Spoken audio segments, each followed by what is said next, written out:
Thank you, Judge Brown. Good morning. Thank you all for being here. My name is Dr. Keith Pinckard.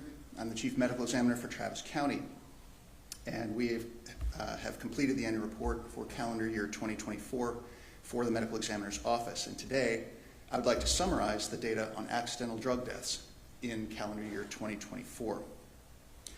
Drug toxicity remains the most common accidental cause of death in Travis County. It has been number one since 2021.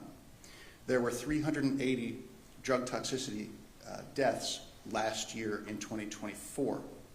That being said, there were 486 such cases in 2023, representing a 22% decrease in overall drug toxicity deaths. So this is very good news and very encouraging news.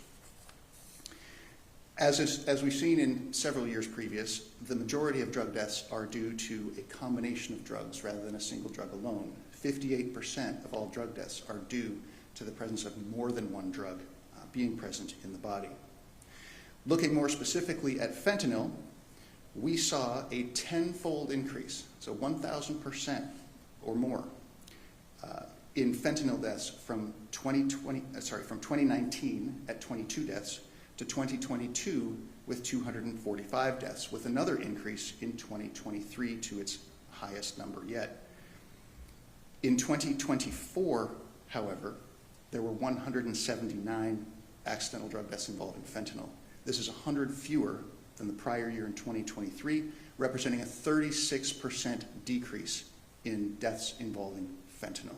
So this is a substantial decline that we're seeing.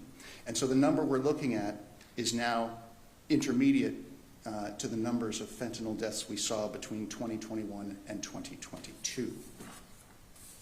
One of the other statistics that we have been tracking over the years is the percentage of all drug deaths that fentanyl-related deaths account for. So back in 2019, 12% of all drug deaths involved fentanyl.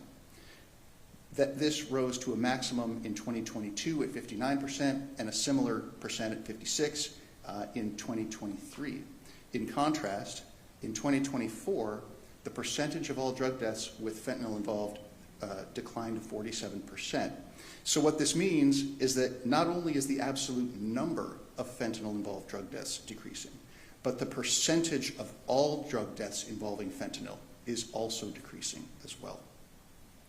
Similar also to previous years, it is quite uncommon for fentanyl to be the sole drug involved in a drug death. Only 11% of drug deaths involved fentanyl alone, meaning that the remaining 89% of drug deaths involving fentanyl involved one or more other drugs as well.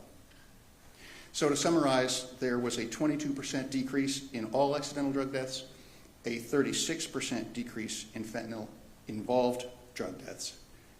And I think this is very good news and speaks to the efficacy of the interventions such as naloxone distribution and other harm reduction measures that have taken place over the past few years. So this concludes my summary of the drug death data from 2024. The entire annual report will be published to our website soon, and we'll also be presenting this data in Commissioner's Court.